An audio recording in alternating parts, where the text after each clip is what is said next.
name is Emma, and I'll be seeing you today.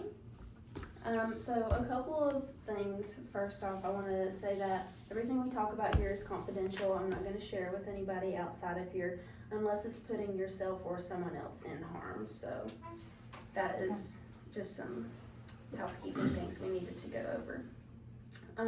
So tell me a little bit about your background, just so I can get to know you a little bit more and what brings you in. Tell me about your living situation. Where did you grow up? So I now live alone in Colorado, in a pretty remote area. So I live alone, but I grew up in California, and both my parents were in my life, and I had an older brother, and we didn't have a very strong relationship, any of us. So moving away wasn't that hard. So where do you live now? You said you lived in California and now you live in Colorado. In Colorado, okay. And you live alone. Mm-hmm. Okay. But I do have a housemate that they got injured recently, so I'm taking care of them. But I work as a nurse, so it's just temporary. Having them there, they're a patient essentially. Okay. What is your relationship with your? They just were in need, and I'm taking them in for the time being. Okay. Now tell me a little about your educational history. Did you complete high school? I did. I got a bachelor's in nursing as well. So I love school. Okay, how long have you been a nurse? I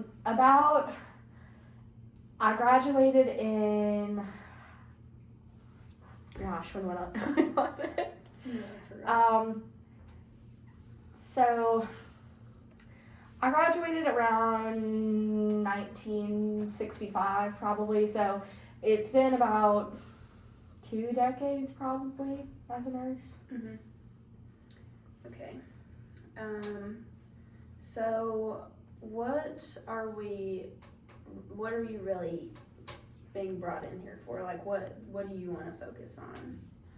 So I feel like I am struggling to sometimes function without being really irritable, or I feel so particular about things that I get so caught up, and then it affects my day-to-day life, and it's affecting my sleep.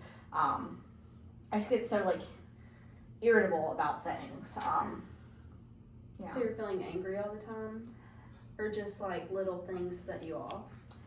Sometimes it's mainly the little things that will set me off, and it's kind of hard since I've been taking care of my housemate. I've been my routine's been thrown off, and I just get so angry because he needs me, but I can't he just disrupts everything. So are you still working, and then you come home and then you take care of? No, I haven't been working at a hospital for a little bit of time. I just had some issues with my supervisors there. So now I just work kind of independently and do whatever comes my way. Okay. Now let me get into your mental health history. Does your family have any history of mental illnesses? Not that I know of. Anxiety, PTSD, depression, any of that? My family, my parents never really struggled with anything like that, so. They're never really open about it, if they? No, I don't think they would have even talked about it if they did experience that. Okay, so let's get into how your mood is generally. You said irritable. Anything else? Are you feeling sad or? There are some days where I feel great, and then others where I struggle to get out of bed. I will get set off by one thing, and then I kind of have a depressive episode. So it's just very like abrupt changes in my mood. Okay. Now, other than your roommate patient, tell me about your social life. Like, do you have any friends? Like, are you in a relationship? I'm not in a relationship. I was married, but then we got divorced. It's been a long time living alone. So, and I don't really talk to anyone in my town or anything. It's mainly just my roommate that I've been interacting with, and so not much outside of that.